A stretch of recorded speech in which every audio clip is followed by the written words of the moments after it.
throughout was just like audio, like straight Alexa at the recording just by saying it. Not yet. I'm like, yo, what version of Zoom he got?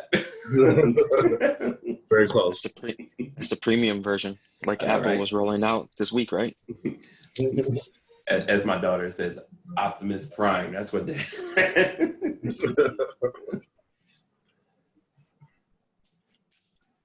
Cool. Well, all right. We already pressed record, so forgive me. I'm all up in your face because I'm on an iPad, and that's what happens when kids are remote learning. When you got kids of this age. Remote learning. Love you. I can't hear you, so just pay attention to school. We are back for another episode of the Wiseman Wrestling Podcast, starring your boy Rod. Up on your right, Deshaun, or as his OnlyFans name would be, Adam is Freaky Zeke. Hey man, gotta get that PS5 somehow, man. Good luck trying to get a pre-order. By the way, they are releasing pre-orders again. They're doing it 2 more times. According to, I'm okay with not getting it off rip. I know that the Xbox is going to be a lot more controlled. Yeah. So I have no problem with that, but I'm like giving people like less than 12 hours notice that you're going to drop your shit is pretty fucking toxic. And then the retailers were like, "Fuck that, 12 hours. We're gonna do it now." Yeah, let's do it now because let's put a Black Friday in the middle of September. Nothing can go wrong with this. I mean, with the PS4, I didn't pre-order. I just walked into a mall, was able to pick one up. Yeah, I'm at that. Like I said, I'm at the point if I can't easily pre-order it, or if I can't just walk in the store and get it, I'm not gonna sweat it. I'm hearing about these cats staying up all night, pressing the refresh button on pre-order, and we know there's going to be people lined up outside like there's going to be any for anybody. But I'm just going to go to the local GameStop because I've been going to this local GameStop for like, 5-6 years now. I'm just going to go and every time I go there and make a purchase, I hook them up with a really good survey because that's what you do, Take care of each other, right? Right. At this point, all these fucking surveys should have amounted to me getting a fucking pre-order at this point. Right. You should have it in. You're one of the very few people that's keeping them in business right now, so. Ooh. Amen. Well, I mean, well, hold on. Let's be real. I'm going in there to buy the digital versions. Right. Both platforms. Well, so this is how bad things are for GameStop right now. My daughter has quit multiple times. And they've treated her like, Chrissy Teigen treated John Legend. Like, no, we're not over. Like, she's quit multiple times, and they keep calling, like, you coming into work today? She's like, dude, I quit. No, I'm not, for real. Are you coming to work though? She's Ted. She's Ted at the grocery store. Dude. She's gonna say something inappropriate and get a fucking. She needs to be a store manager. Tell her to just ramp it up a little bit. She got a call from another manager just a couple days ago, like threatening her, like, if you don't come in, we won't call anymore. And she's like, okay. Oh no. I think she said something to the effect of, is that a promise or something? But yeah, please don't threaten me with that. Yeah. Oh no, my livelihood. Why she over there getting that Petco money now? What she needs to do is kind of estimate it, flip it on them. I'm about to give them God of War, the first one. Like they're gonna give me 12 cents for it. Right. Estimate their values. Like I'm gonna need a little bit more money on my end. Mm-hmm. Know your value. With that being said, this is the Wise Man Wrestling Podcast. I got. Damn it! I'm on my iPad. I just got. I'm starting to get all the news alerts. Well, I mean, it's important. Because news happens while we're recording and shortly after. News doesn't happen before it. Yeah. I'm sure Apple doesn't follow Fightful News or something like that. So we'll see how this goes. You want to lead us into the subject of the day? All right. Now that we've rearranged everything here, so the most recent news that has come out, and I just call this WWE's gonna WWE. Apparently, in the soon to be released, I thought it was released. I saw people playing it already, but I guess it hasn't been released. The WWE Battlegrounds video game. There is an image of Tessa Blanchard in her infamous hands out pose in the game for everyone to see during one of the loading screens. While a lot of people are focusing on the fact that it's Tessa Blanchard in a WWE game, my focus right now is on the picture itself. And the picture itself is taken from a picture outside of WWE by Basil Muhammad, who, for those who are familiar with the local wrestling scene here in Chicago, is like the photographer. He's like at every single event. He is also currently working with Impact Wrestling. I'm not sure exclusively, but a lot right now. He's also worked with AEW as well for some of the photos. He's basically taken a lot of the promo photos for a lot of indie wrestlers throughout wrestling right now. And it's interesting because he has said, yo, WWE, how you going to just use my picture like that? You know, and basically implying that they just jacked his photo and said, we're going to take this for ourselves. So the hypothetical question is, does WWE think they own wrestling? Which they probably think they do.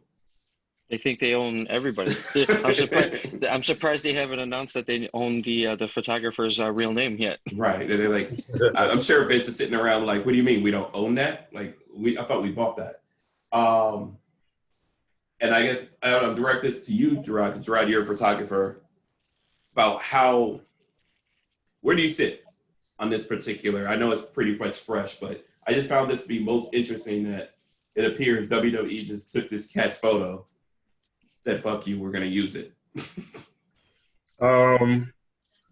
He may have some legal precedence there if he can indeed prove that they use his photo. I know for myself, like a lot of people, there's like an ongoing discussion as to whether or not you should add like watermarks to your photographs when you post them online. I choose not to, kind of for this reason. When I take a photograph, no matter how you alter it, you can always kind of trace it back to the serial number of the camera that it came from. So I don't watermark my photographs because I want the smoke. I want somebody to like take it and make a lot of money off of it, so I can go right ahead and sue them. So as long as this photograph hasn't been, obviously it's been altered for the game or whatever. So I'm not sure what the legal precedence is on that, to take a photograph and kind of altering it and reusing it. But if he can actually improve indeed that that's his IP, is his intellectual property, he has the original RAW file with the original information tagged to his camera, which he should have insured. If all the ducks are in a row, then yeah. Now the thing about it is that it's not going to be at WWE's feet. It's going to be at the developer of the game's feet. And this happens a lot in game development as well. Kind of just taking like stock photos or like stock PSDs and kind of including them in games. There's a slew of lawsuits and things that are happening that have been happening over like the past 10 years since indie gaming has been in the thing. And with like Steam's like Greenlight program that they had at one point in time, people were literally taking like stock photos from like iStock, like things you use on like for Photoshop, like blood dripping or stuff like that, reanimated it and using it as part of their games, and they'll turn around and get sued when they make a considerable amount of money because they didn't, pay to use that. So it all kind of goes to how he's got that set up. I haven't looked for the photo myself to see if it's on like Getty or anything like that. But I mean, if it is on like a commercial like place where you can buy, then he might not have anything there because obviously they bought it. You know what I mean? Yeah. I mean, it's going to be interesting because usually, like with the Fair Use Act, it would have to be for explanation purposes. Right. But if they're using it as clip art for like an in-game purchase, that's a lawsuit and a half for him. Yeah. So it'd be completely interesting to see what happens. Yeah, it'd be interesting to see how far he wants to pursue it. Like I said, I mean, if the fight was with the WWE, you probably want to think twice because you probably ain't got the power and the money to go up against them. Yeah, but at the same time, it's like it's no different than Amazon and these billionaires taking advantage of people during a pandemic. These pictures could be his livelihood that he's trying to survive right now, as is all of us. So I mean, it's the negative press is gonna at least help him, I guess. Another spin that I just thought of while we were talking about it is, what if this picture was taken for another company? Could that company? It's really hard to see because if you look at the picture, it looks like you just traced it out. Right, but as Gerard said, if you can, I think you said the serial number or something to that effect. If you could trace that back to a photo that he sold to like if he took this picture for Impact, or if he took this picture, let's say AEW, because she did wrestle there for, a cup of coffee. Could that company hence claim on that suit as well? If the exchange involved licensure, then yes. Because there's two ways that a photographer can kind of sell their work. I mean, they can sell prints or sell copies, or they can sell the original. It'd be like two separate purchases. So if they bought licensure, and that's actually a good point, because I feel like that this picture would be something that would been used as like a promo for like Impact when she was there. It looks that familiar. So correct. They went as far as like bought the rights to the photograph. Then yeah, it would definitely be Impact versus the game developer on that one, instead of the photographer. It'll be interesting to see how it shakes out. I mean, that's pretty. When I first saw it, I thought it was an Easter egg. I was like, oh, it's just like the cat out of the bag. And yeah, well, I mean, even if that's the case, I mean, and I was thinking about that at first, like, oh, WWE ruining their own surprise again.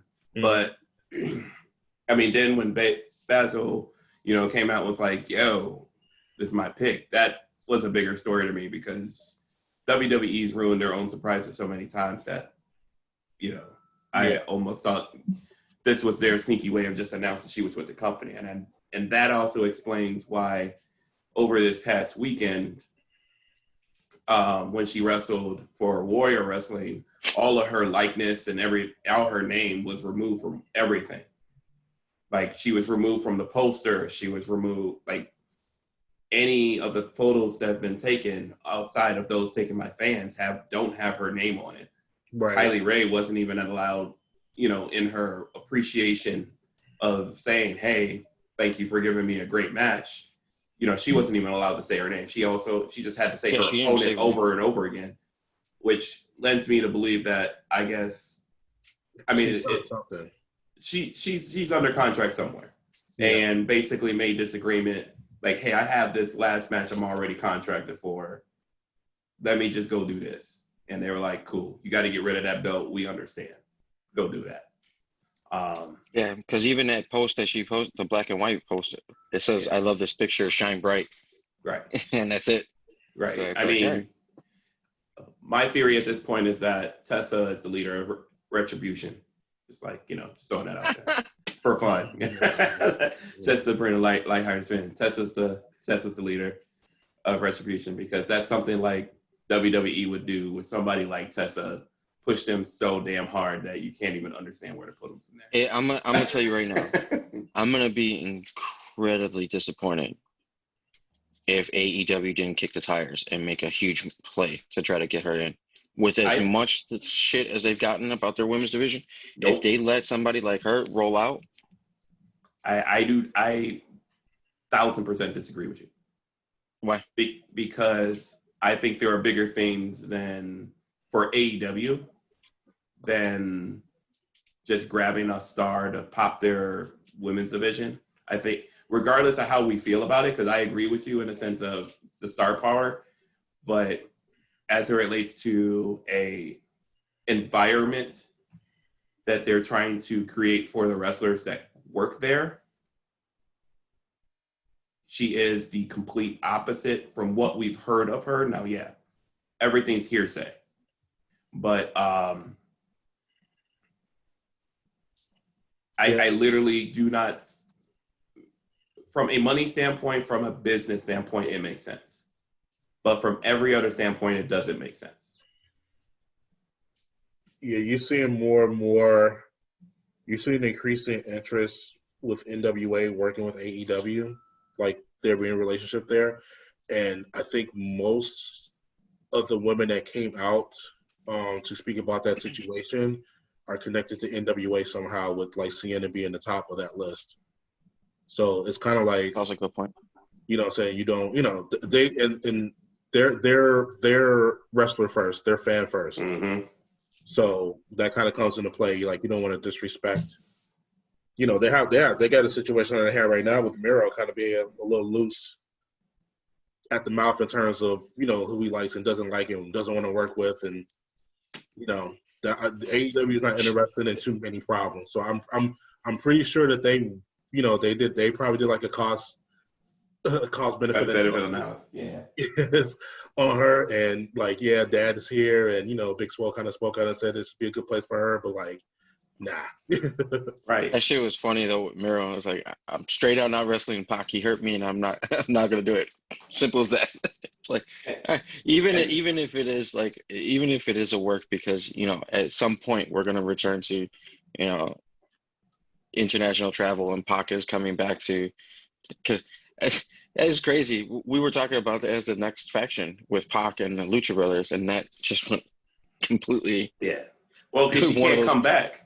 I mean, he's stuck in the UK, so it's like one of those things. Like, yeah, when he gets back, let's see what happens with that, because right.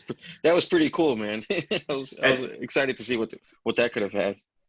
And another thing in regards to Tessa and AEW that I've been thinking over the last week is Tessa may be too big for AEW's women's division. You know, that's kind of like the feeling of when Charlotte went down to NXT for a while.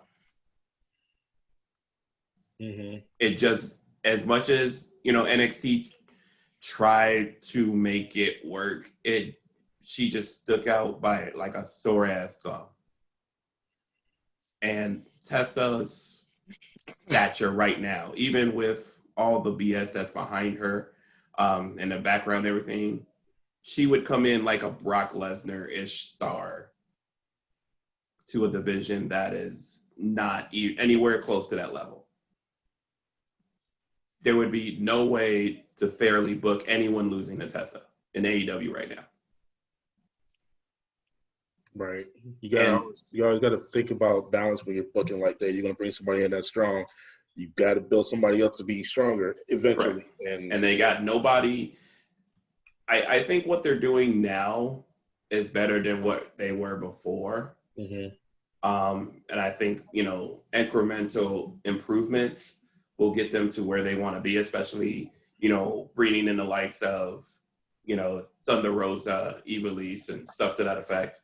You know, but, you know, Tessa's star, it fits WWE more. And even if she came to WWE more, she wouldn't be the person. She'd still be in the crowd. So that would have to humble her. It's going to have to humble her, to, you know, in some way, shape, or form, or she's just going to be out in the street again. I'm not worried about the volume. I'm worried about you drinking that in front of a t-shirt like that. It's PE, right? Sorry. He's drinking a fucking Kool-Aid when their homework is to drink 6 glasses of water. How do you fail an open book test? You're drinking a Kool-Aid right in front of the fucking water cooler. So my boss tells me a funny story because he has 2 kids that's homeschooling as well. And his wife is trying to juggle. They're in separate rooms. One's a pre-K and one's in kindergarten. Oh, that's horrible. That's horrible. So while she's setting up the pre-K person, she can hear the teacher for the kindergartner calling out his daughter's name. Gets back in the room. The daughter is sitting there with 2 crayons stuck up her nose doing some dance like this.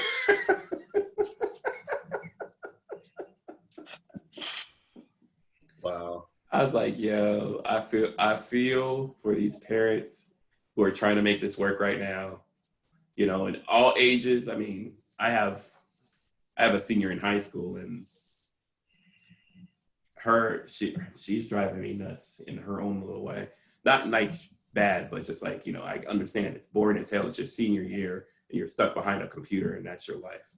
You know, we would think that would be their dream, but obviously now that they're living it, it's not.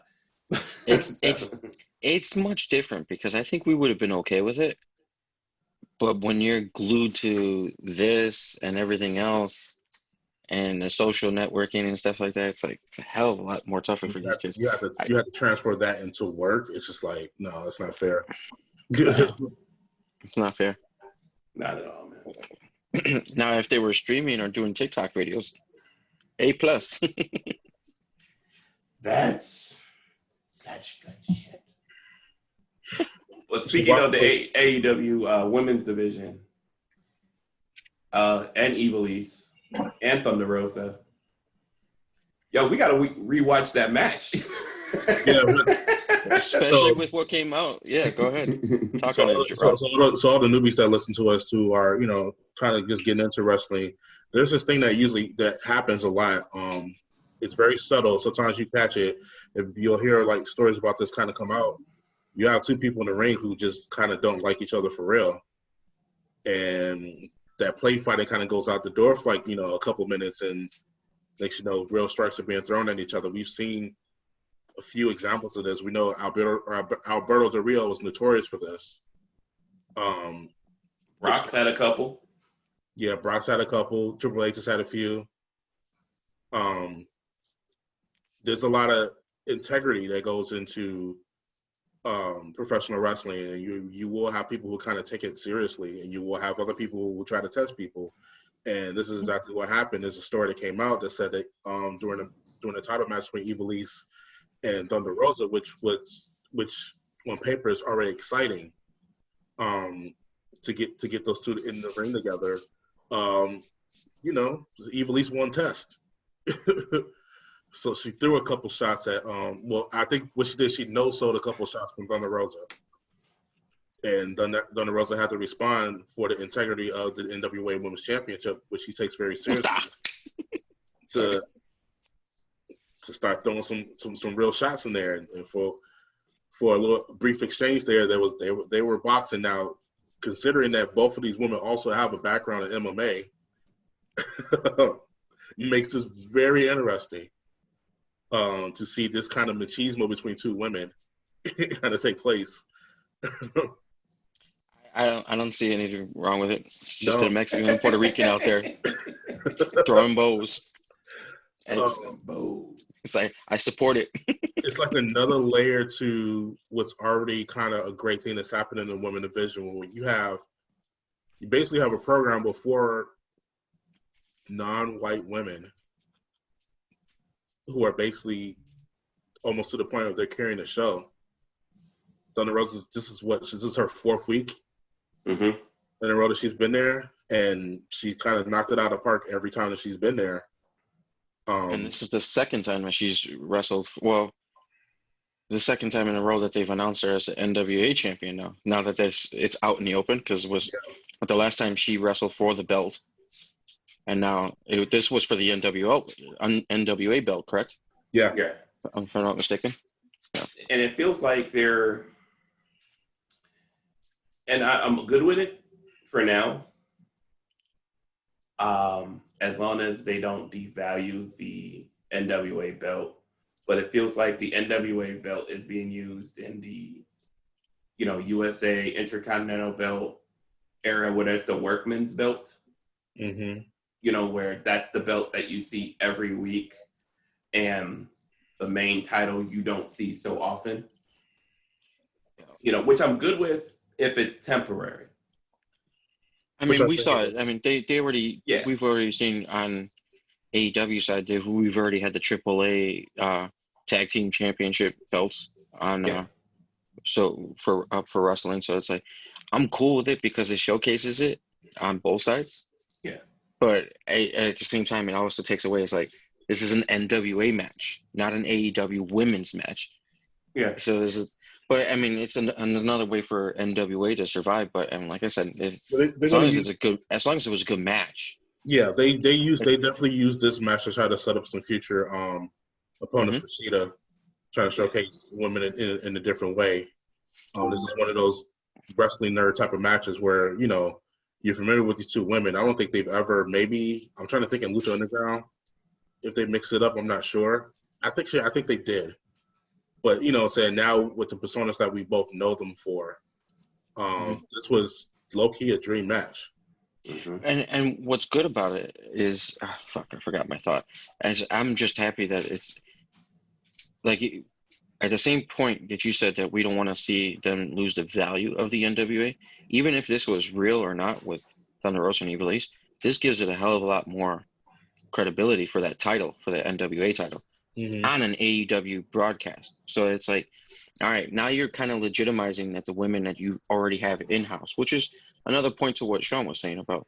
So you got the women in-house. If you can keep building up the momentum, I was like, you got somebody like Thunder Rosa in-house who could be your Tessa Blanchard. You don't need a Tessa Blanchard. You can have her in-house and keep building these stars that are in, on their way within the division. It's like, that's a win-win for both promotions. So the only thing I have to say in this situation, because it's a known fact that I'm a pretty big Ivelisse fan. Since episode 1, what the fuck you talking about? Yeah, go ahead and defend her, yo. Defend her. Defend your boo. But yeah, she's got to be careful. I think this is part of the reason why she doesn't get that many jobs on TV. Well, isn't Evil? I correct me if I'm wrong. Is Ivelisse the one who got hurt by a sexy star? No. Who was that? I think it was sexy Ivelisse whose arm got broke by a sexy star. No. Looking it up right now. No, it's not. It wasn't her. That happened in AAA. I was trying to think who. I remember she rode an ankle, but I don't know who she rode an ankle against in Lucha Underground. I don't think she was wrestling Sexy Star. They kind of kept them separate. Okay. Another thing, just to piggyback on this NWA championship thing. Every time the women's NWA championship is displayed on AEW, I wonder where Nick Gallows is. He's coming. I'm just saying in general. Like, that's my first thought. I got to think he's coming because the NWA belt can't be unseen for too long. Mm-hmm.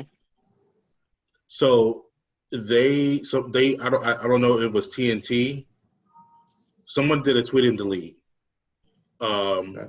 It was a banner that said basically it was like right after that week we talked about it. Like, saying the NWA belt is going to be on TV soon.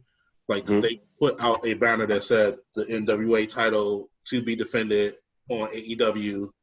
They didn't put a date, but like they put that out and then they deleted it. So it's already in the works.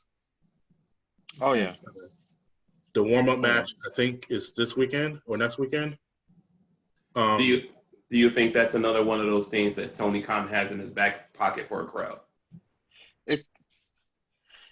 It's cool, but I mean, Nick Aldis just said about 3 weeks ago that why he turned down AEW. So it's like, see, and this is the thing, and I'm glad you brought this up because this brings me back to the whole Ricochet thing and him possibly leaving WWE. I don't believe anything wrestlers say on anything anymore. That's why they need their SAG card. That's what I'm saying.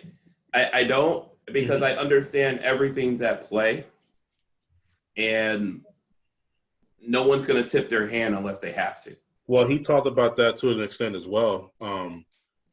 He wasn't interested in leaving NWA to sign a contract with AEW. That I believe. That I do believe. I mean, that's what he said. Yeah, that makes total sense. That makes sense, right? Because in AEW, Nick Aldis wouldn't be what he is outside of AEW. No, if that makes sense, right? He'd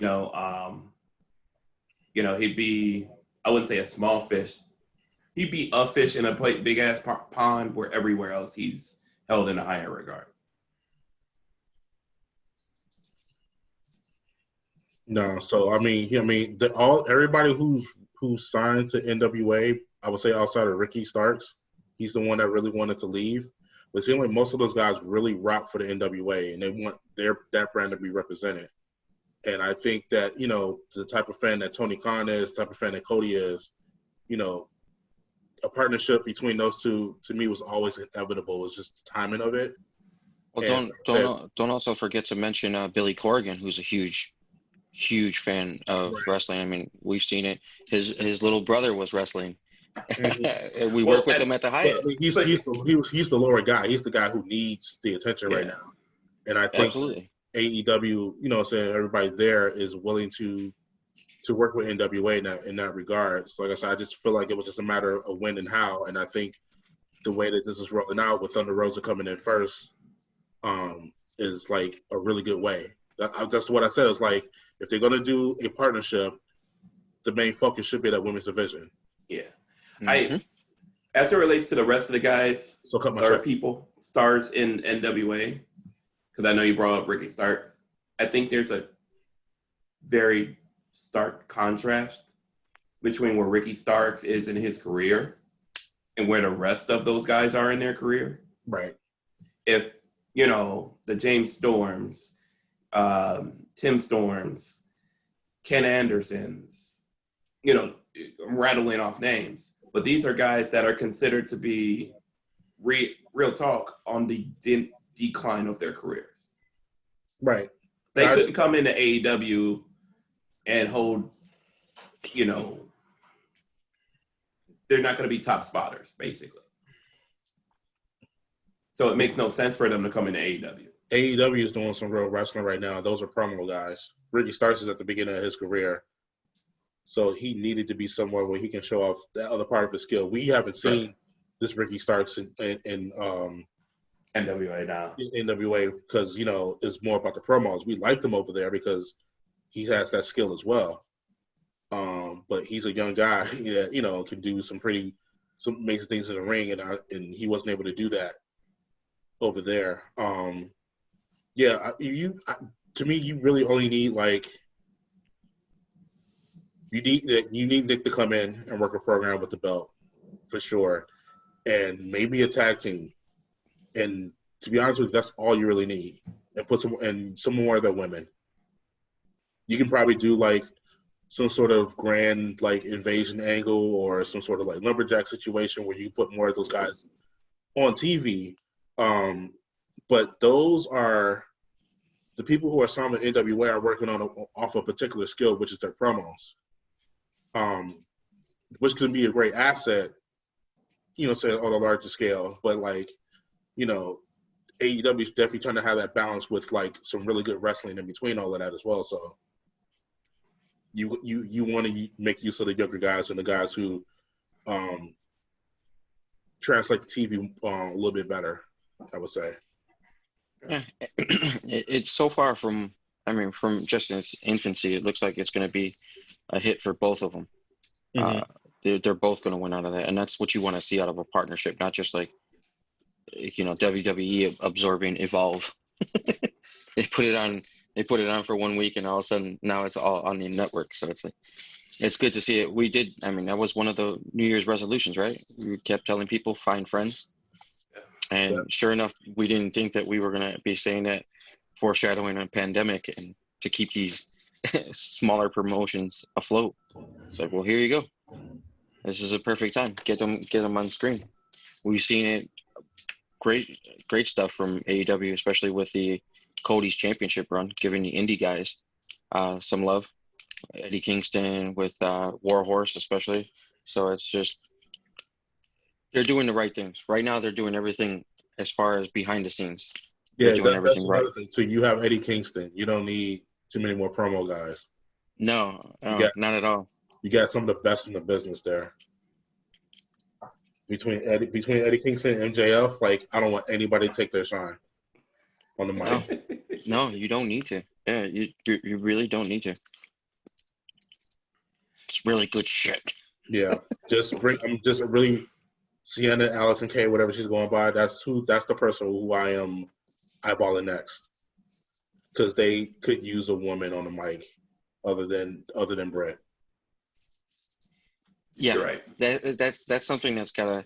I mean, we're nitpicking at this point, right? I mean, I know that there's concern that the women's division is not being, but in terms of the talent that they have in house, it's like We're kind of there's got to be some like you said, there's got to be a fine balance. You got good wrestling going on, but the other part needs work. So hopefully, bringing in stars like Sienna, like Thunder Rosa, like Ivelisse, stuff like that, continues to build within, and you can have a division that can kind of contend with the others out there.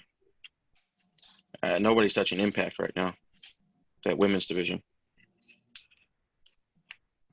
So, Well, speaking of such good shit, Luke Gallows is slowly becoming one of my favorite people on the planet.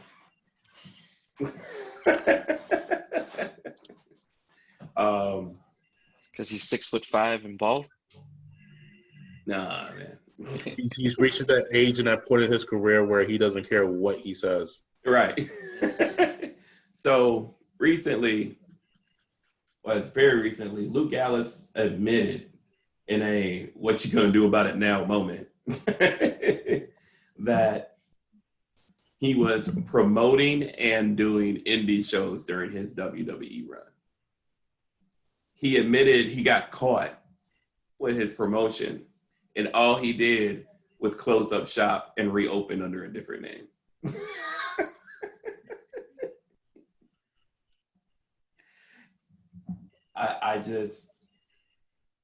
I'm in awe somewhat, but and we've seen, the mysterious hooded person who wrestles like CM Punk and, pop up here and there. We got to believe that other people have done this, right? Absolutely. Absolutely. And to be honest with you, I didn't think it was such a sacrilegious thing. I feel like every superstar at some point in time had a wrestling school, like either they were funding or under their name or something, like they were connected to some sort of outside interest that was, saying training wrestlers that they can bring in themselves.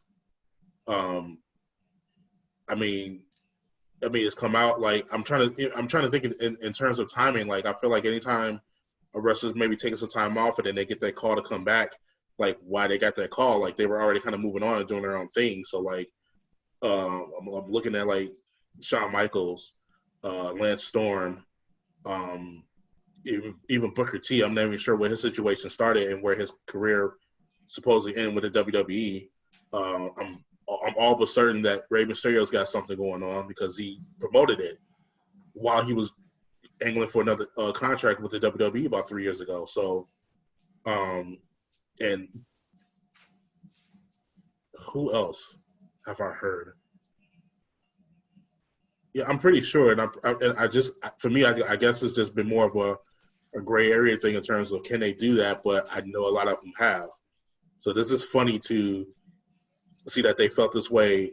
They felt a certain way about Luke Gallows getting caught or whatever. It's just a funny story to me. At some point, that they just want to control everybody. Now, I think a lot of these headaches that they're going through right now is part of the reason why they weren't really into signing indie guys. Before a certain point. But it's like now you got these guys who have been in the business for as long as the guys you've been promoting, and now you sign a big contracts. You still think that the WWE is like some sort of mecca for professional wrestling, It may be the place where you can draw the most money, but these guys already know how to run businesses. They know how to write for television. They know how to they know how to do a lot of things. They have to be very crafty, you know. So it's odd. First, it's like the YouTube thing, and then it's the TikTok thing, and but it's like these guys had to scrape for everything they had before they got there, and then they get there and they see the release rates. You know what I'm saying? Like the turnover there is just like insane. And that, you know, kind of brings us right into the point of CM Punk. You know, as you noted right on the outline, CM Punk was asked, who's the next big star or mega star? Let me clarify. And he said, nobody. And this goes to we've talked about this many times with the whole who's the next Cena thing. And it's just evident, like no one is going to be pushed to that level anymore. It's just not going to happen. And partially I'm seeing, based on this previous point that we just talked about, it's because these cats know too much about the business. And Vince knows if he pushes a cat to that level, they know this much about the business, they literally could flip it on them. Yeah. You know, imagine if Cena or The Rock, with all the popularity they had the wrestling business sense to say, I'm going to pull a Hogan in the 80s and just basically be another promotion to go against Vince. Because that could happen. Cena or The Rock could have, if they didn't go to Hollywood, they could have opened up shop, did their own wrestling promotion. In fact, Element Games on YouTube kind of teases that in their like mod shows that they do, where like Cena, you know, basically just broke off on his own and took over the wrestling world because he was so popular. You know, went up, just started wrestling in New Japan, just started wrestling in AEW. You know, these are like fantasy stories. But if someone got that big and held that much power and understood the business like these indie guys do, you couldn't control them whatsoever. No, I mean, it almost. It was almost that kind of situation with Brock Lesnar. He pushed him to the moon, and he was just like, "No, I'm gonna go play football." And then he ends up in New Japan, and then he ends up doing other things. It's like they almost had that kind of situation. But there's a common denominator with this stuff too. It's like we could amend this by saying there's not going to be a megastar as long as Vince is still around, because things might change once you get the devil out of the room. There could be sweeping changes. There's a lot of things that. All right, here's the long and short of it. There's a lot of things that will change once Vince McMahon releases the reins. I'm not going to speak on when that's going to be because I don't think he releases the reins at this point. No, when I say that is like he's. Like, I don't think he releases. I'm not trying to say when, but you know, yeah, because we know there's only one circumstance in which that happens. Let's put it that way. Yeah. I was. When that happens, things will change. Yeah, that's what I'm saying. Yeah. That's exactly where I was kind of alluding to. It's like I don't think everything changes because I think there's still a method to the madness. You know what I mean? Okay. And I think like going forward, I'm still standing on this. The WWE is still not going to have interest in being a wrestling company. Period. They may keep NXT around as that place for people who just want that.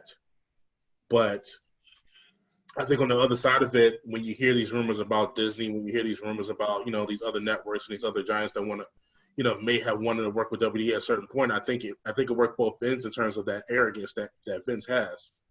And once we let the floodgates open, you know what I'm saying, I think that this company is still going to be interested in making the amount of money that they're making, because that's the one thing that can't be denied. Like, say what you will about, you know, Vince and his tactics, it's made the most money, and it's continued to make money in a pandemic where a lot of other companies are not making so much money and they're making record profits. So you can't deny that. And I don't think that company is going to want to sway too far away from some of those tactics that brings in the mega dollars. I don't see somebody coming in and being liberal enough to like pull out of the Saudi Arabia deal. You know what I mean? I think that still happens in his absence, because at the end of the day, the money that it brings in, and like it's the one thing we said it for 3 weeks in a row, and now other people are saying it. It's going to be up to the wrestlers to change that. But as long as this company, whoever's running it, doesn't have complete control over that intellectual property, they'll never push it. They're never going to push it to be bigger than themselves ever again. And if you think about it, it's not a good business practice. It'd be a great moral thing to do. I don't even see AEW being that moral in that sense. Especially with the different types of contracts that you see people sign and the positions that they hold in that company.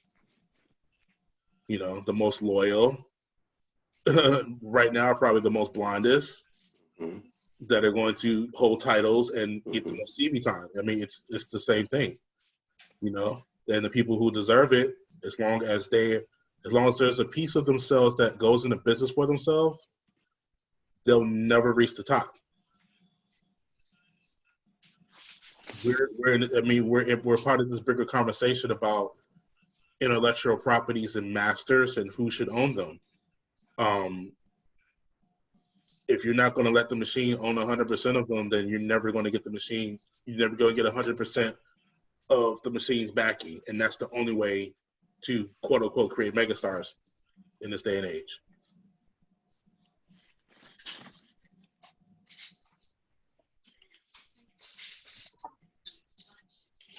Not wrong there, man. Not wrong there at all. That's a big, big conversation. And with that, the doors of the church are open. Pass the offering plate. Here, I'll show you what I'll do with that. Nope. Goodbye. So this kind of leads right into the point, Jarrell, we've been talking about kind of sidebarring up to this point about kind of the connection with music and the independent contractor state. So we go from one Chicago guy, outspoken Chicago guy, to the most outspoken Chicago guy. We've already tied it into how this applies to wrestling, independent contractors, intellectual properties. Kanye West been tweeting. And you know that guy doesn't tweet for no reason. And it's real easy to be dismissive because there's a lot of things that hit tweets that we don't understand. Kind of comes out of the side of his neck. But what he's been talking about over the past couple of days, he's kind of nailing it. Right? You know, everybody's so quick to call it like one of his rants, but this was one of his most clearest thought out. You know, sometimes with the J. Cole and the, you know, Kendrick, they owe him an apology. Shit, we'll touch that. Oh, he didn't say Kendrick. He didn't say Kendrick. No, not Kendrick. Drake. It was J. Cole, Drake. Well, Drake had that one line that he was going to bust a left right in front of his crib. So, yeah, I would fucking be pissed off at Drake, too. Right. So, But, no, I mean, he's not saying anything that hasn't been spoken about, like, even to the De La Soul years. I mean, this isn't something new.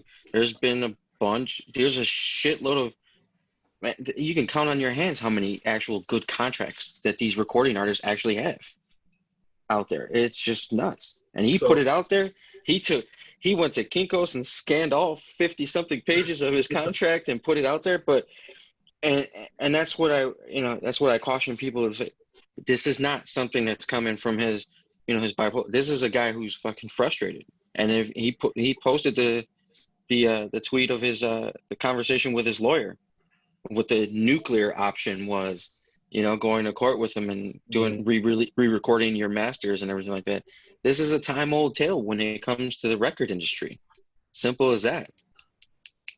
So let me give you like the timeline as I saw it leading up to this, because I don't believe this is a coincidence. I believe this is a conversation everybody's having, and honestly, I'm sorry, I got to give Joe Budden credit. I think he was the catalyst for all of this.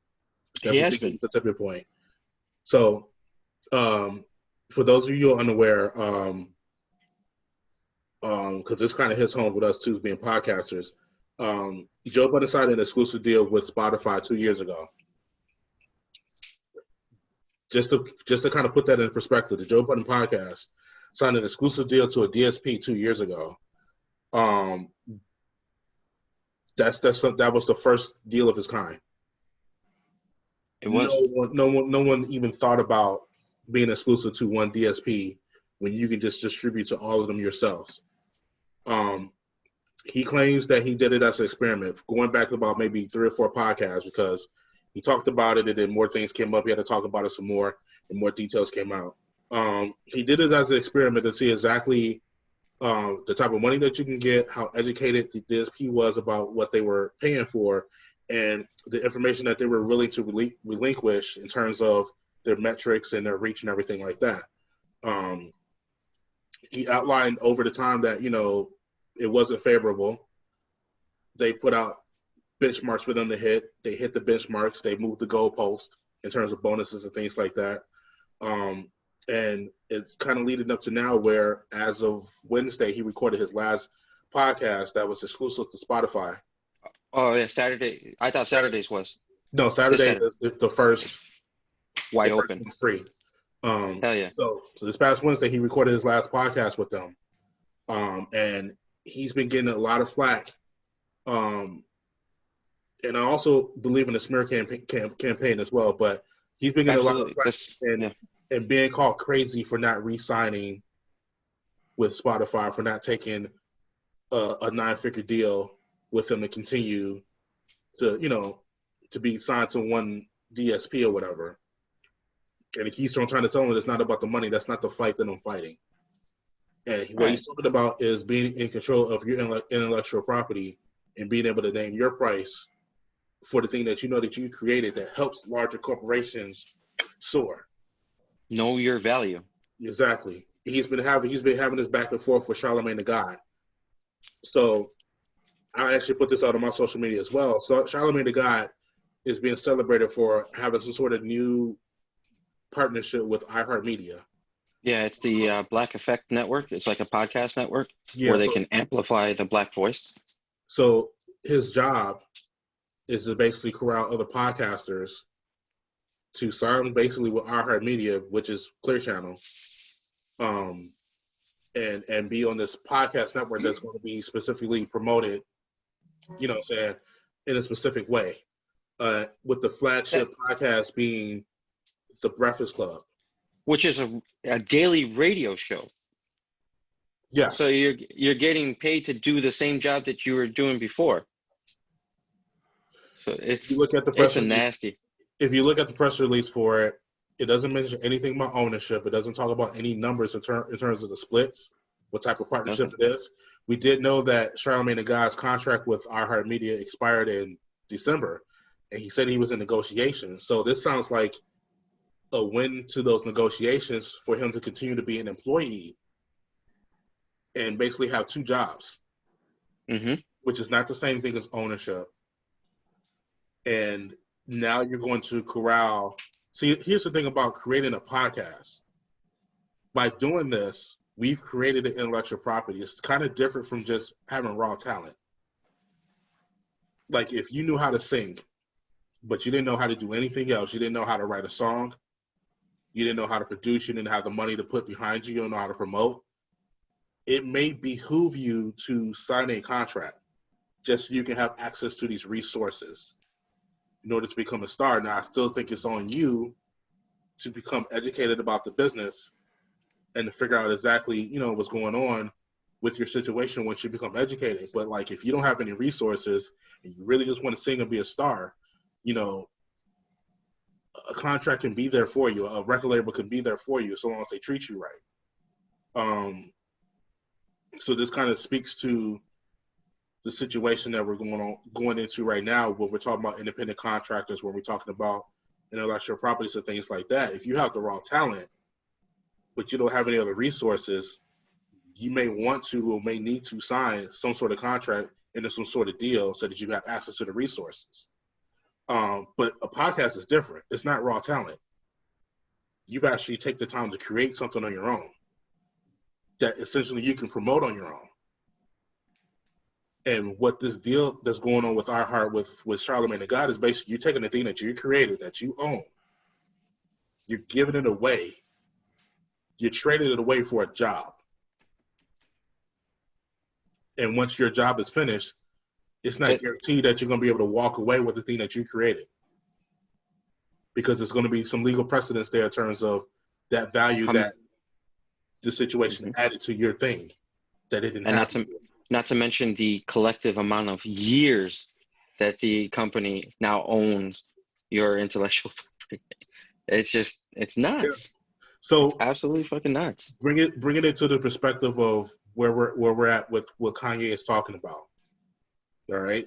So Kanye was a very talented producer who wanted to rap, right, and eventually have his own label. Because he was denied the rapping side, you know what I mean, and only could be the producer for so long. I felt like Kanye did what he needed to do and sign what he needed to sign in order to put himself where he felt like he needed to be, right? It's a good fight to own your masters, to own the things that you created. I'm not going to deny that, but to go back to the example that I talked about before, about having raw talent and no other resources. The reason why that deal involves you giving up, it should involve giving up a percentage of your intellectual property, not all of it. You know what I mean? Or kind of like a lease a certain amount of time, and then you should be able to get it back at a certain amount of time. Lauryn Hill deal. That's fair, only because you don't have the resources, but that label probably does. Think about DJ Khaled. Think about his character, right? The type of guy that he is, how flashy he is, the way he talks. He's pretty much real through and through. What you see on TV is kind of what he is in real life, you know? From the different interviews that he's done, when he was on Snapchat, like you can see like that's him. Right? Do you think that DJ Khaled, as he is, can be in the same room as the guy who purchased that song so that the Patriots can run out to it,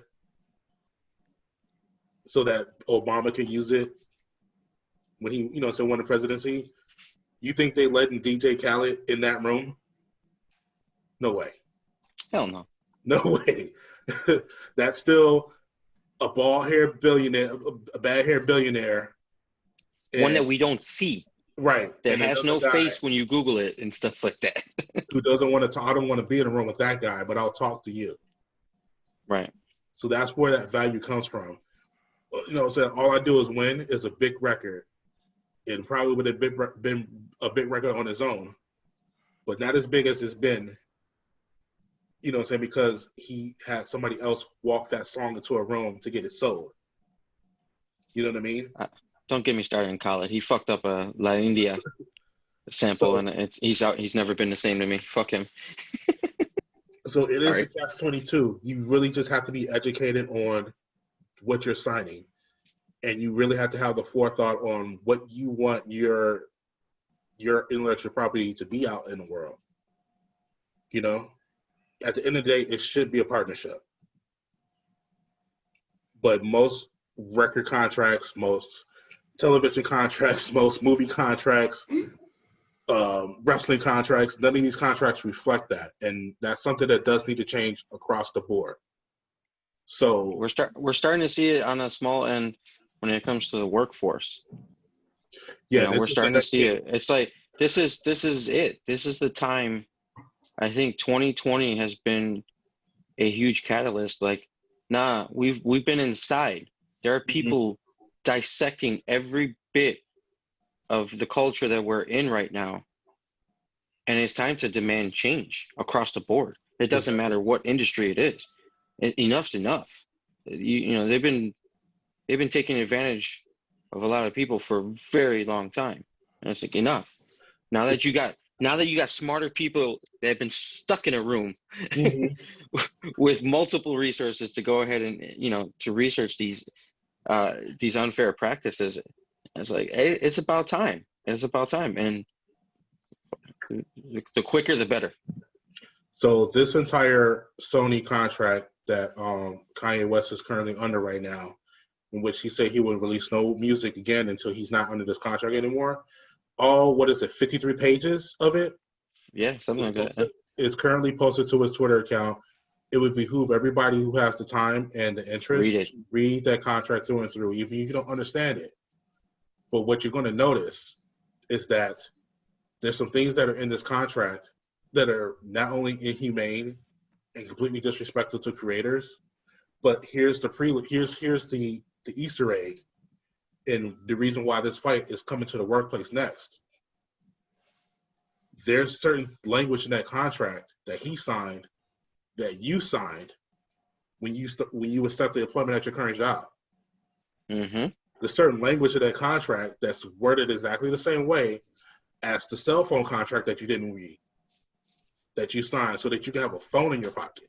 So everybody that sits there clicks okay when the rules and agreements come through, because it's 72 pages when you get your T-Mobile or your Sprint, whatever plan is. Read it. What else are you going to do? You can't go outside? Yeah. Read it. You don't realize what you're giving away, your likeness, your intellectual property, even if you don't value yourself. You're giving it away. That's why they do that. That's why they do that. The average person will not sit there and read a 50-page document. The people that are suddenly awake now will read the 52 tweets that he posted. Yeah. And you gotta figure out in which order they're in. Well, you know the sad thing too, I've actually heard lawyers say that they won't even touch a cell phone contract. It's a nasty business, man. And they do that. Look at the perfect analogy. The fucking Willy Wonka contract, when they walked into the fucking chocolate factory, started disappearing right towards your name. It was like, you know, accidental death. It's like, you know, let me get a lawyer. Oh, no, I assure you, it's all good. And what do? We just click OK, and it's on to the next purchase. Okay. Now, to wheel this in a little bit, how does this tie to wrestling? This is the same thing that's happening with quote-unquote independent contractors that are not being treated as independent contractors. Truly is, because they're giving up their likeness and they're giving up their intellectual properties, whether it was created for them or they brought it with them in order to have a job with the WWE. As an independent contractor, they shouldn't be. It should be a partnership. It shouldn't be a job. And what you have to understand is that they have a value that they bring to that company that they deserve to be compensated for in more ways than what they are. You know, you think because they throw 6 figures at them that they're okay to like rent their own car and book their own travel and come up with their own, you know, healthcare. But in the way that these guys are being used are like employees who have certain things that are baked into their contracts when they're employees. They sign something to the effect to give those rights up in order to have money and to kind of play off the dream of them being in the WWE. So what my man Math is talking about is kind of like a happy medium from actually starting a union to getting a Screen Actors Guild card. Because here's the thing. You look at somebody like The Miz, right? It could be something as simple as this. The Miz wrestles in trunks. right? If he shows up on another television show, because I'm pretty sure he would have to sign a proper contract to do so with that show. If then he turns around and shows up in his underwear on that show, now the WWE is using the likeness of a character that's on another television show which he's contracted for. Getting paid. And it's just something that's just not going to be looked at when said wrestler doesn't have a lawyer checking all these things out and staying on top of it. And two, they're not part of a situation that protects them, like a Screen Actors Guild, for example. Yeah. And they're on TV, essentially on a TV show. They're television actors. And they announce it as such. The longest running episodic drama on television. Yeah. History. They're scripted, right? They're scripted. They're actors. Sometimes we go off. They go off. Mm-hmm. We know that. But that's a little bit of improv. But you do get the lines fed to you. You got the announcers wearing headphones and everything like that. It's like there's so much. Essentially what they're doing is stunts. Yeah. And that's why I think like this could be a bigger, and again, if the wrestlers jump in, mm-hmm. this could be a bigger thing and basically change that whole entertainment aspect of WWE,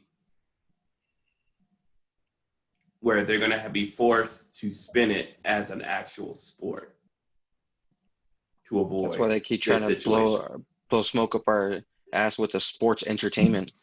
But I'm saying they'll have to remove the entertainment part. Mm-hmm. I can see that, especially with that. I mean, they've done it before, dancing. I mean, that's how they got here in the first place. Because, WWE's can potentially paint themselves in a corner that will be very difficult for them to wiggle out. They got into this corner because they wanted to avoid sport regulations as it relates to wellness and drug policies.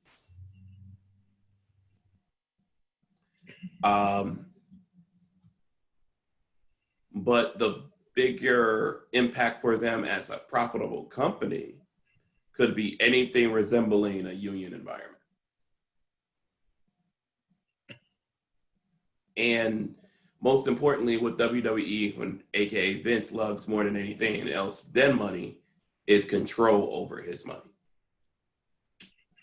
And those who have been part of any type of organized union environment knows that the employer is forced to give up some of that control in that environment.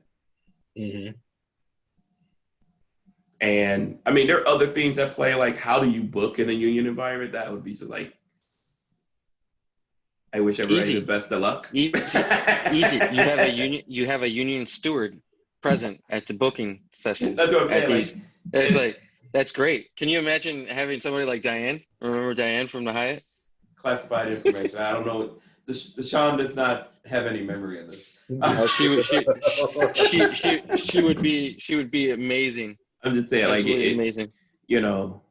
I mean, yes, I'm sure it works in Hollywood. In the SAG card, it's not like Tom Cruise runs in on the rock like, dude, I got seniority, fuck you.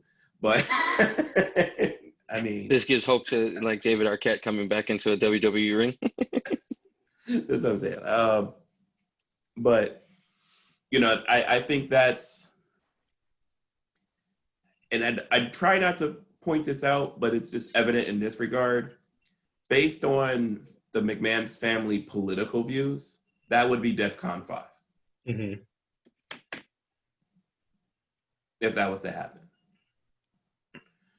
So I think this particular issue, again, if the wrestlers feel strongly and willing to, frankly, put themselves on the line for it. And that's the problem right now. Right. Because there's not that much sense of legacy in wrestling yes, you have people who, you know, their sons and their daughters become wrestlers. But outside of that, it's every person for themselves. And everybody's trying to do the best to protect themselves. Which is crazy because, I mean, that should have been the case since day one if you're identified as an independent contractor, right? Your own brand, your own likeness. It's like your own legacy. But and if you keep that focus where you're only focused on yourself and your brand, then issues like this, where your contract is jacked up, is going to come to play. Because as long as we are focusing on individual contracts instead of a standardized structure over a series of contracts, because the wrestlers have band together and said what is wrong. And, because we could say better lawyers, but we also can say lawyers that actually talk to each other. Like, imagine if everybody had the same agent. Like in basketball, LeBron's agent is gaining all this power, and it's scaring the shit out of sports. Shout out to Rich Paul and Clutch Sports. Because, he's talking to other stars about, your deal's fucked up. My guy got this. You need to go get that too. That's obviously not happening in wrestling in any way, shape, or form. Shout out to Rock Nation. That's exactly what they're doing. Who? Yeah. Rock Nation. Rock Nation Sports. Yeah. Mm-hmm. Well, not just sports, just in general. Yeah. How many times does Rod close the show out there saying attention is currency? The very attention to your contract, to everything that you're taking in, working your ass off for, can be. So maybe the stopgap is agents. Well, here's the thing you also have to consider as well. Like, put yourself back into your 18, 19-year-old mind. Now tell me the definition of independent contractor. Shit. I was an independent contractor at 18, 19. You know what I'm saying? I wasn't. Tell that 20-year-old who's getting a shot at the WWE right now, the place where they always wanted to be, to define what he is. Fuck, if you learn what you are from the place that's going to fuck you over, then you've already been set up. You know what I'm saying? Like, the fix is already in. Mm-hmm. This is why you see so many people be loyal in a situation that's so messed up to them. We had that conversation about how much we should care at this point. If you're just going to have people just continually sticking up for the situation if it's right. Mm-hmm. What if they didn't learn about who they were until they got there? And they would just let us stray, just like we were all led astray in like history class. Shh, ain't that the fucking truth? That's another podcast. That's episode 100. The supersized all things everything podcast. No, I mean, shit. At 18, 19, I was an independent contractor a part of a contracted company, and just seeing the dealings and everything like that is nasty, man. Mm-hmm. The amount of money that they charge the company just so they can go ahead and pay you pennies on the dollar and expect the stellar work that you've already been providing them, not to mention your health care, your benefits, everything else is all fucked because you're contracted. And at any time, the company can choose to end your contract. So it was a nasty 10 years under that umbrella. And just, saying to bring into like that prelude to how this is going to start coming this fight's going to start coming to the workplace. I had to hold myself back earlier this week. I rarely go on Facebook, but I happened to just pass through there and go to my jobs. Well, one of the groups made for my job, it was supposed to be just like a group for people to kind of just rant. And some guy gets in there who retired like 10 years ago. Uh-oh. Yeah, it's getting ready to get good. He goes there talking about something. He walked into one of the locations recently, and he just seen like a definite difference between the way it is now and the way it was when he still worked there. And, just, talking about the decline and, of value and service. And he kind of ended his little rant with, where's the pride? And just because my name is associated with it, I didn't want to say anything right now because I kind of need this job a little bit longer. But, I mean, my response to this gentleman would have been, the price of pride has gone up since you left. It's thing called inflation. And the price of integrity is 10 times as much. So unless this company is willing to start paying for that, you get what you pay for. Yeah, and these companies aren't going to pay for it unless they're faced with an impossible situation. And we're hoping that's what's starting to brew on all fronts, right? On all levels, yeah. We have now collectively, even in our disagreement about the value of lives and certain lives in this country, we can all agree across the board that the value has gone up because at least we're talking about them. Right. This isn't some movement where they're mad people are mad for a couple of days and then you never hear again about the situation. Right. This shit has been going on consistently because so we start at the top with the increasing value of life, and we bring that down to the value of the healthcare that it receives, the mental health that it receives, and now the money that it receives, what it gets to keep from what it creates. Like, it's trickling down. We're going to get down basically to, what we're being educated by, how we're being educated, and what we're being compensated for just to pay some bills. Living paycheck to paycheck. So it's coming, and I hope that, I shied away from this particular argument, but I even hope that I'm ready when it gets down to our level. Because I know that in terms of legacy, in terms of, being a father to my kids, it's going to be more important for me to be a part of that fight than to be a scab.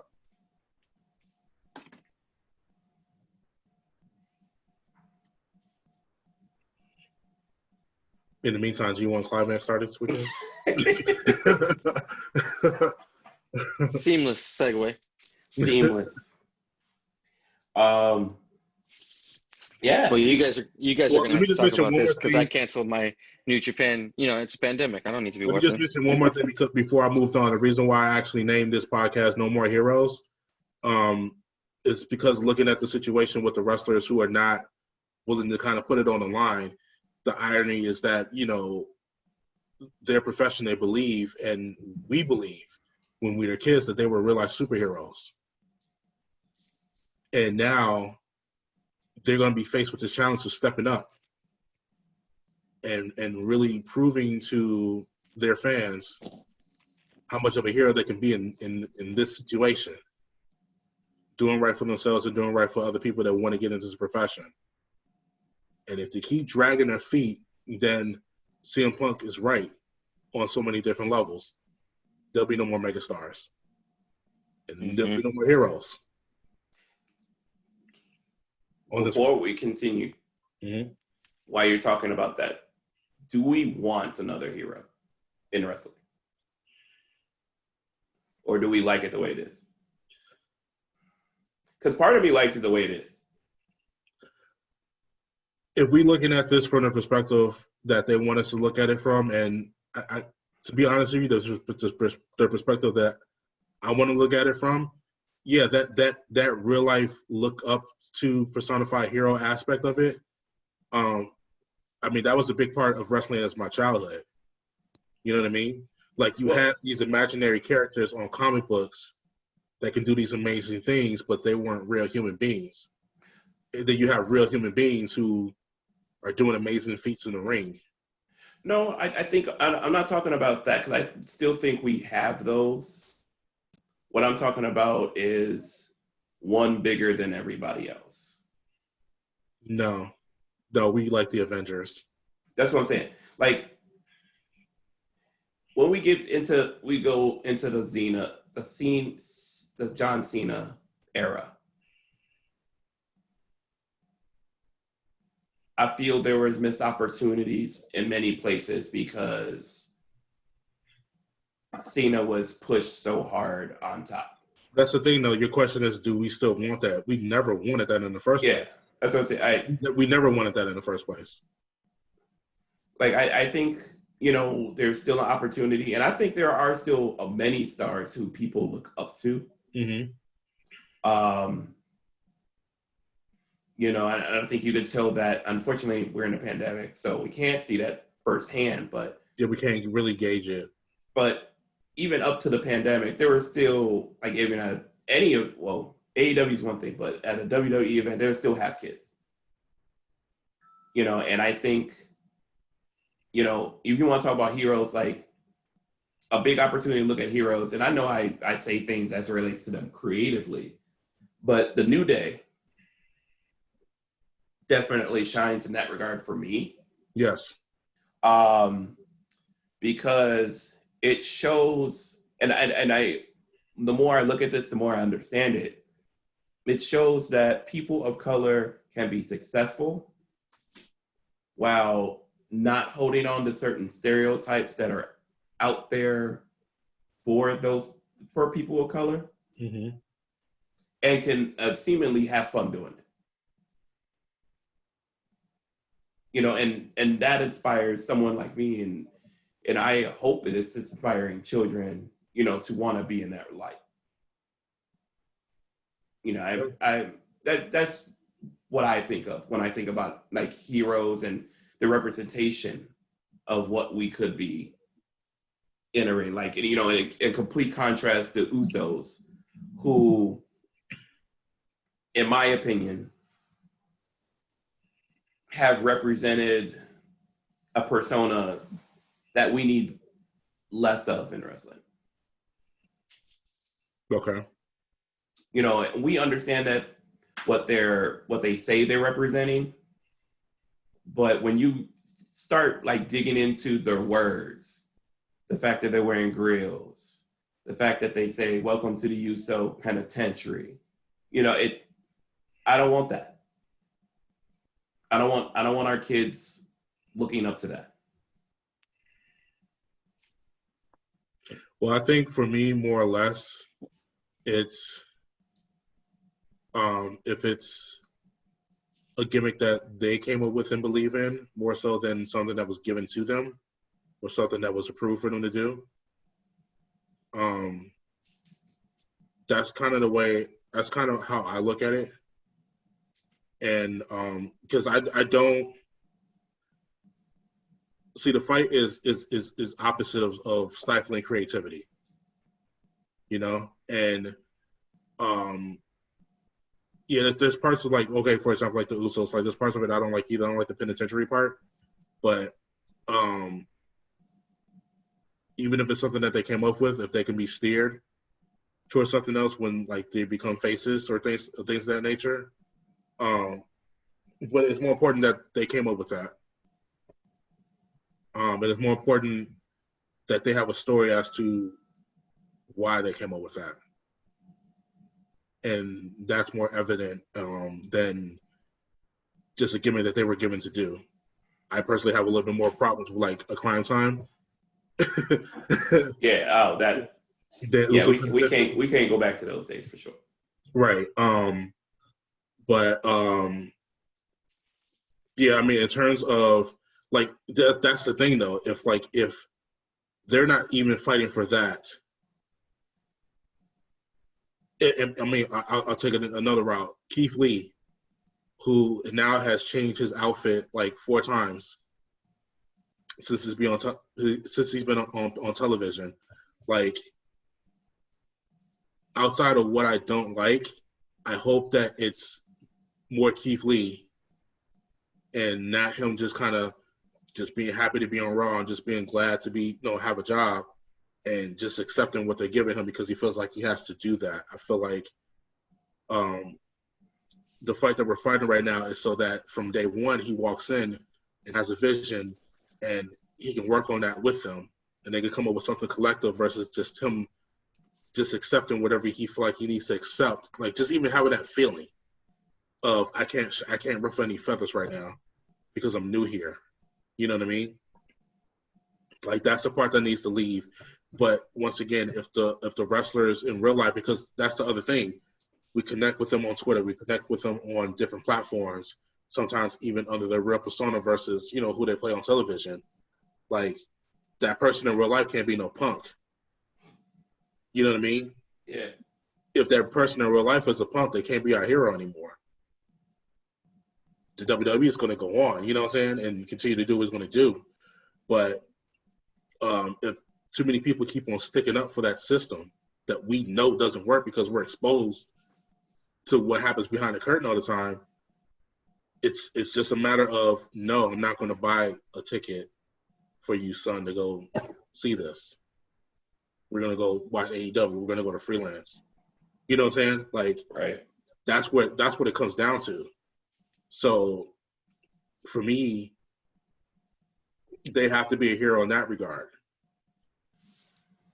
It has to work on TV and off television. They got to fight for the vision that they have, and they have to win, you know, because that's what the heroes do. They win. They fight the good fight, and they win. But if, you know what I'm saying, if the individuals involved are going to forfeit the fight, then, you know, we're AEW fans. I mean, just because we know that's what they're doing. Right. That's the fight that they're fighting, you know what I mean? To let everybody come over there and be themselves. Mm-hmm. So that's what needs to continue.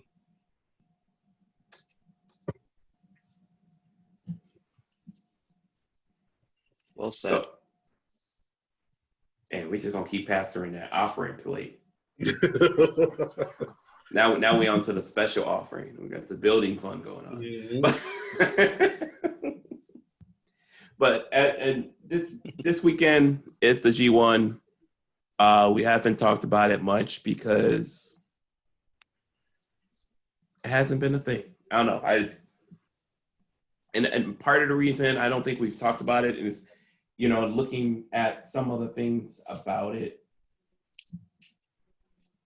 I don't want to say that I mean, obviously everybody's playing it safe in some regards, but as it relates to this particular year with the G1, there are a lot of things that, I mean, there's no participants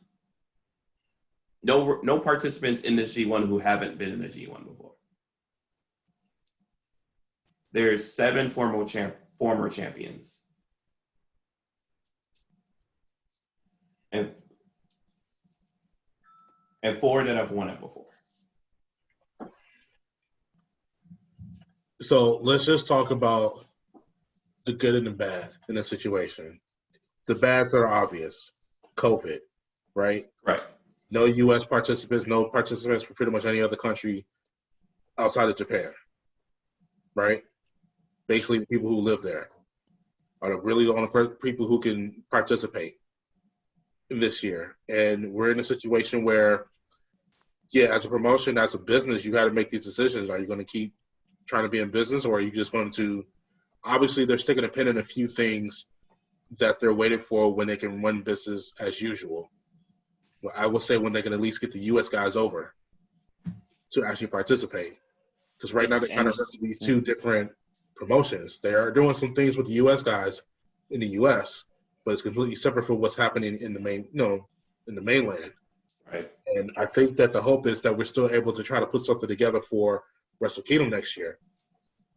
Wrestle Kingdom, which is arguably the best wrestling show of the year, you know? They got one out last year before all of this hit. And we had to get a reduced WrestleMania. We had to get a reduced All Out. You know what I mean? Like, now they're gearing up to have a reduced version of their biggest show of the year.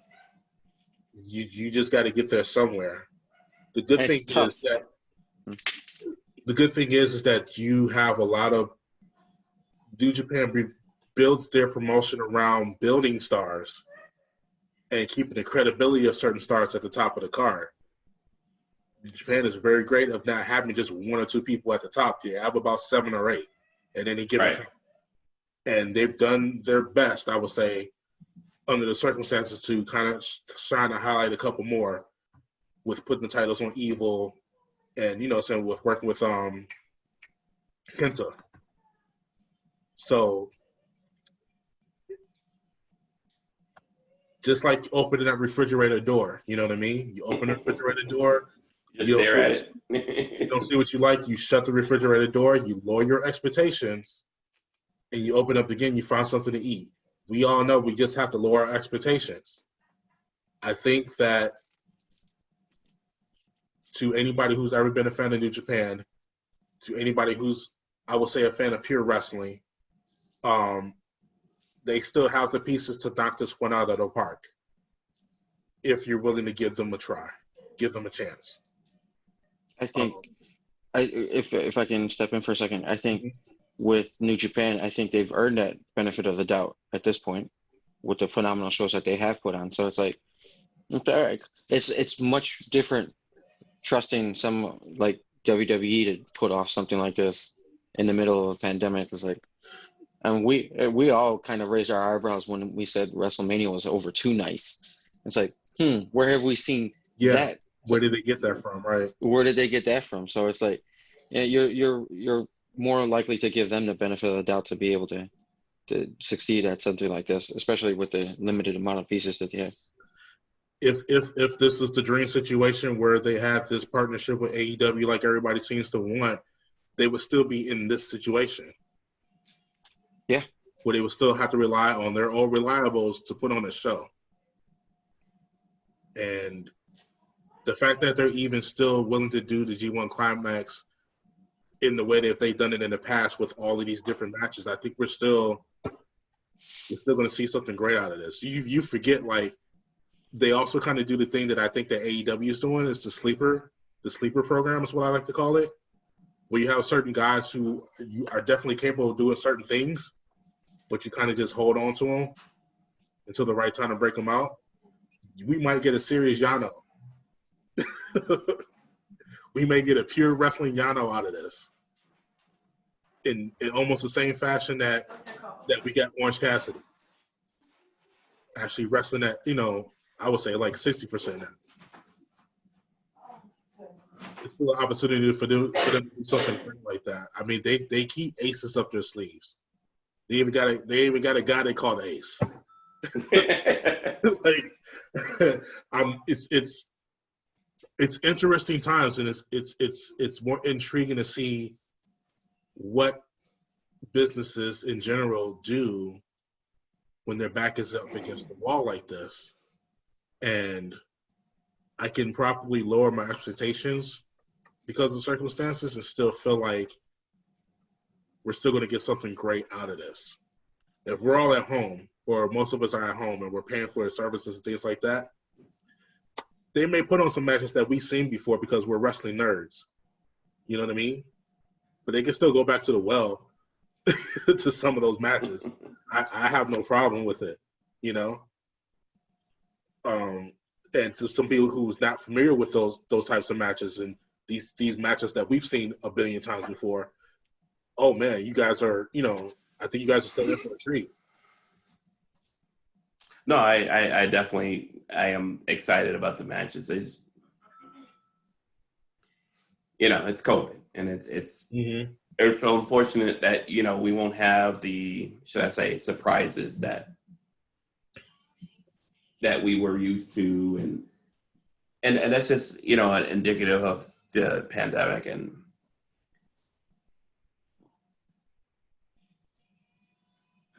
I guess it's just indicative to what we're experiencing, and we kind of have to adjust to it. I think some people are actually healthier since they've been quarantined, because if I'm not mistaken, like maybe last month, didn't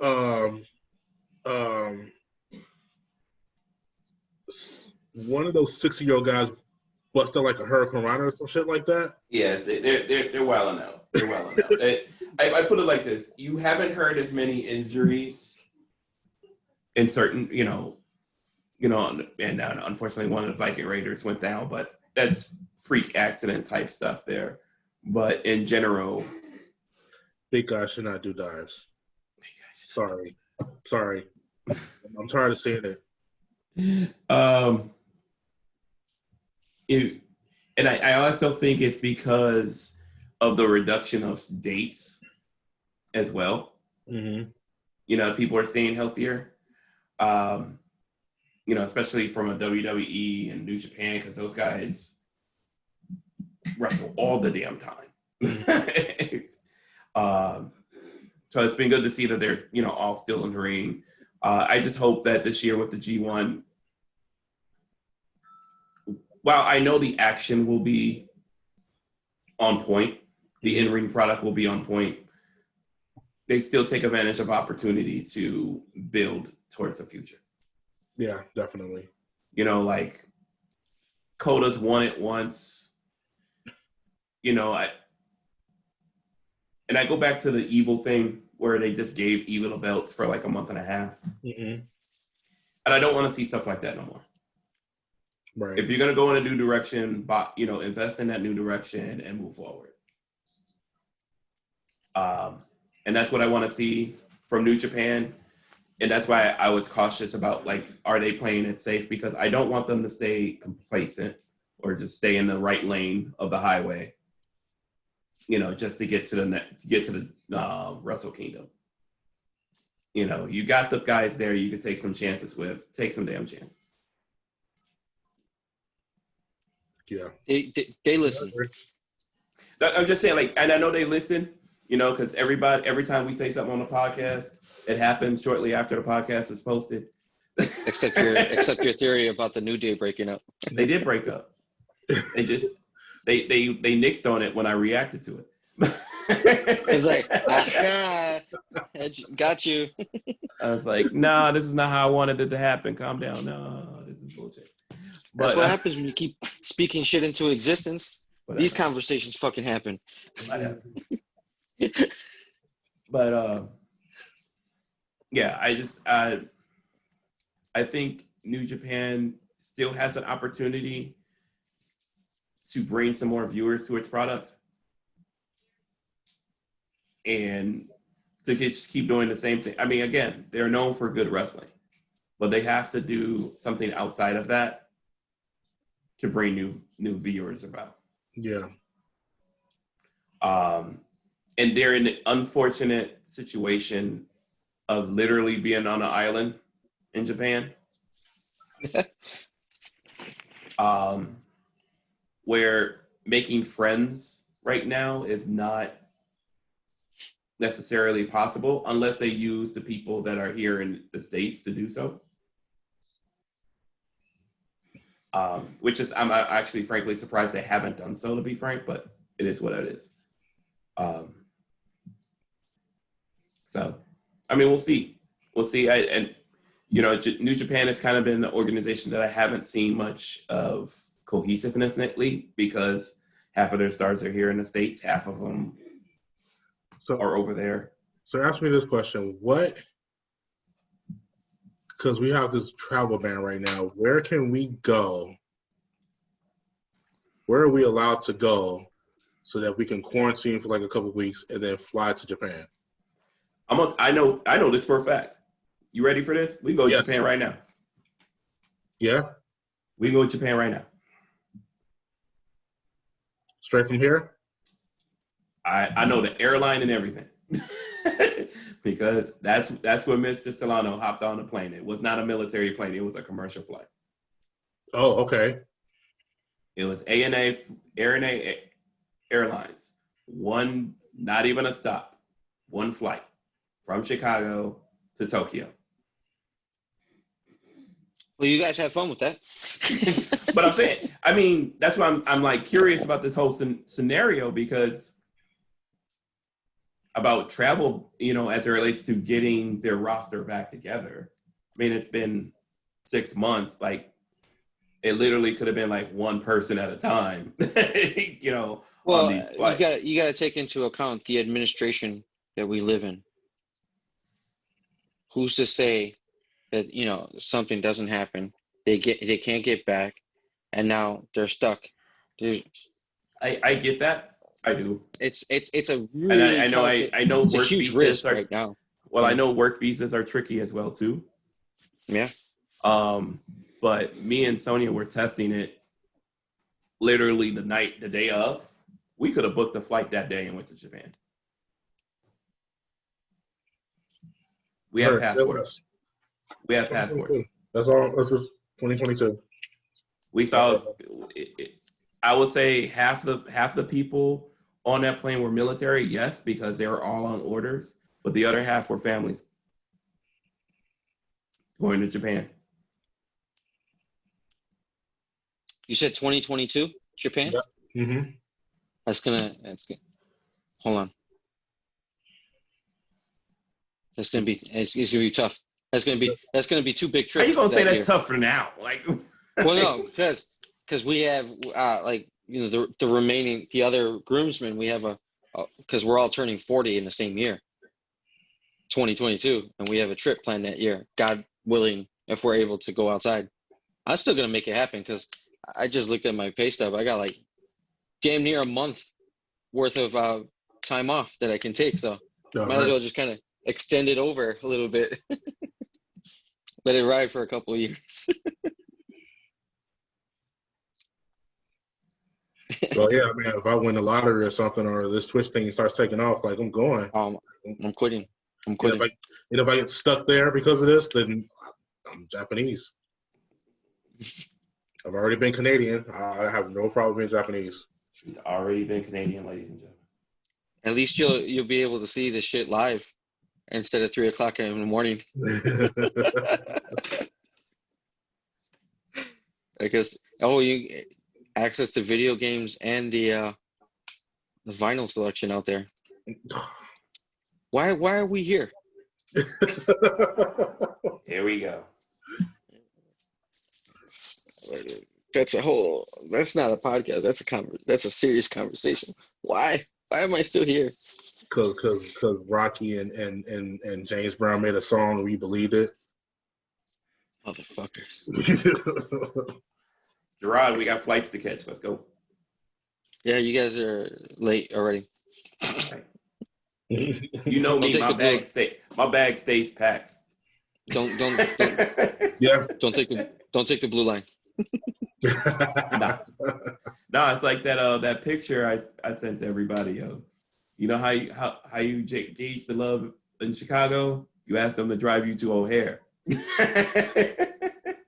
At 2:00 in the afternoon. Dang, yeah, that's what's sure. Fuck that. That's love there. Mm-hmm. Meet me halfway. Hop on the blue line. I'll at least come scoop you at 11. We'll hang out in Rosemont for a little while. Man, we can do that. Split the difference there. Go to the Capitol Grill. Yeah. Fogo's got outside dining now, man. Catch a movie. Do some indoor skydiving. Might as well stay out there. I ain't catching Yeah, that's what we did when we got stuck on the 4th of July. There was like there's thousands of people down there. So we like, fuck it, it's Tuesday. Let's go catch a $5 movie. And that's what we did. Uncle Drew. I don't recommend it. You made that mistake in advance. No, I made a $5 mistake, but I had like $10 worth of candy from the sugar factory. Well, y'all was talking about like the Midnight Madness before, but like games. I remember when Halo 2 dropped. I went to the GameStop and got my number, and then I went to go watch Ray in the movie theater. He was all emotional, crying to get in your game. Came back right on time, walked straight in. It's a beautiful thing being able to walk past the line. Yeah. You brokies. I can't remember which one I did that for. I think it was for the PS4 or at the one over at the GameStop over at Irving and Cicero. And I was real cool with them. I even hooked them up with some food and stuff sometime. And I walked in. Just walked out, and it was just mean mugged the entire way. It's like I had to look back and make sure nobody was following me because I was walking straight to the curb. I lived that damn close. Oh man. Right. Close us out, sir. Okay. I thought he was gonna Alexis us to turn it off. Like, look up. Like, Yo, Alexa off.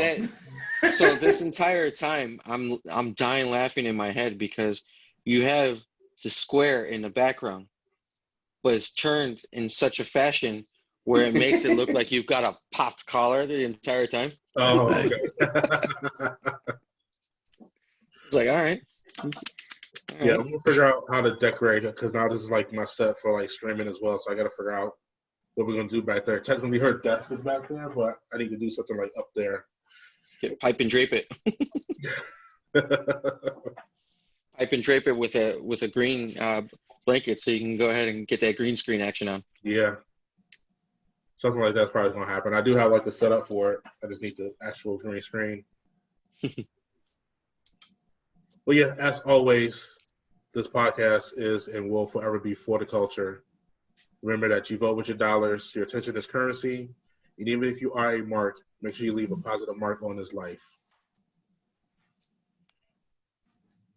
The last great hero here, vacant.